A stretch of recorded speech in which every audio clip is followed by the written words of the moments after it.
ఇప్పుడు మీరు చూస్తున్న ఈ చిన్ని కథలో ఇదే నా విలన్.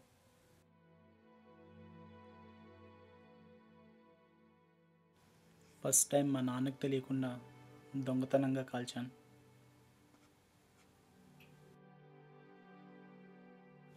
సెకండ్ టైం మా ఫ్రెండ్స్తో అమ్మాయిల ముందు పోజ్ కొట్టడానికి కాల్చాను. థర్డ్ టైం ఎగ్జామ్ టెన్షన్లో తాగాను. ఆ తర్వాత జాబ్ సర్చ్ అని, ఆఫీస్ అని, ఇంకా టెన్షన్ వచ్చిన ప్రతిసారి తాగుతూనే ఉన్నా.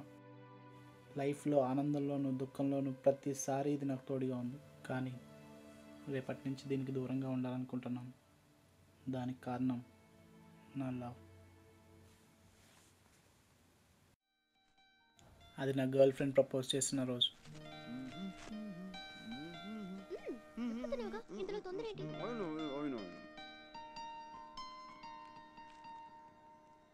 ఆస్ట్రే బ్యూటిఫుల్. ఎక్కడ కొన్నావు? తాజ్ ఆర్ట్ గ్యాలరీలో. ఎంత? 10,000. 10,000? 10,000? Yeah it is. ఆస్ట్రేకి 10,000? ఎందుకంటే ఇది చైనా క్రిస్టల్ తో చేసింది. మైన్యూట్ ఆర్ట్ వర్క్స్ చేసినందువల్ల ఇంత కాస్ట్. ఏంటి మధు, చూడడానికి అందంగా ఉంది, చక్కగా ఉంది, కానీ దీని బదులు ఇంకోటి ఏదైనా కొనిచ్చుండొచ్చుగా. ఇంత అందమైన దాంట్లో అలా అంటే మనసు రావట్లేదు మధు, మనసు రావట్లేదు. అందుకోసమే ఈ యాష్ట్రే. నువ్వు స్మోక్ చేసి ఇందులో యాష్ తట్టేటప్పుడల్లా నీకు నే గుర్తుకు రావాలి. ఇది ఒక గిఫ్ట్, మళ్ళీ దీనికోసం నేను సిగరెట్ మానేయడం. ఫీలింగ్ కలగాలి.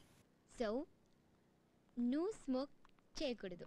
సహరే, స్మోకింగ్ నేను స్టాప్ చేయాలా? నేను తాగేది చిన్న స్టైల్, దానికోసం ట్రై చేస్తాను. మళ్ళీ నువ్వు దాంట్లో ఆపేమంటే sorry, I can't do it.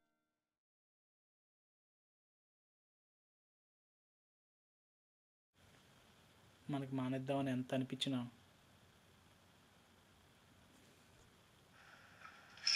బయట చూడరా, వెదర్ ఎంత బాగుంది. నేనున్న సిచ్యువేషన్ ఏంటి, నువ్వు మాట్లాడే మాట్లాడరా? ఇప్పుడే నాన్న సంకల్ నాకే ఒక సిగరెట్ అక్కడ పెట్టా. గొప్పలు దొరుకుతారా బాబు నాకు. నేను గట్టిగా మానేయడానికి ట్రై చేస్తున్న 10వ రోజు.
చద్దినమ్మ.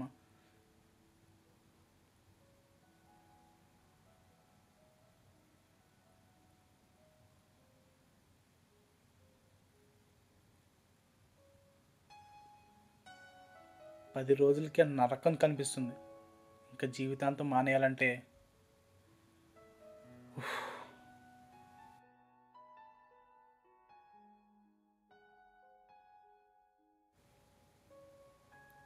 వ్యసనం ఫ్రెండ్స్ అంత ఈజీ కాదు వదిలించుకోవడానికి. నాకు ఇప్పుడిప్పుడే అర్థమవుతుంది.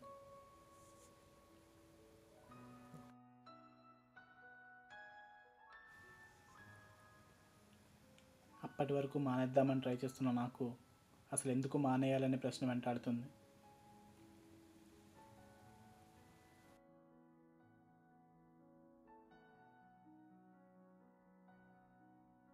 అప్పుడు నాకున్న ప్రయారిటీస్లో లవ్ ఒకటే మేజర్ అనిపించింది. కానీ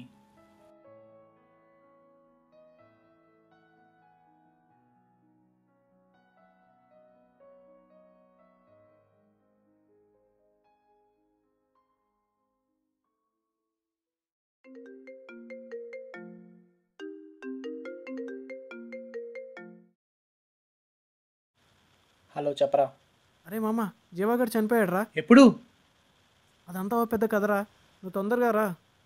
ఎలా జరిగిందిరా? వాళ్ళ ఫ్యామిలీ పరిస్థితి చూస్తుంటే జాలేస్తుందిరా. అవునా? నువ్వు తొందరగా రారా, మేమంతా ఇక్కడే ఉన్నాం. సరే.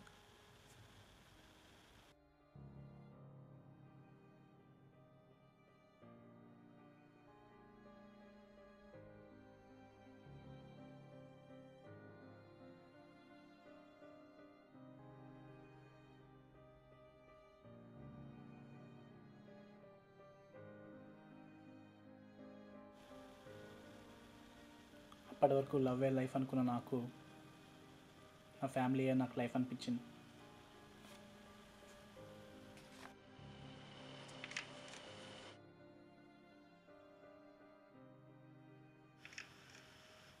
ఇంకా దీని అవసరం నాకు లేదు.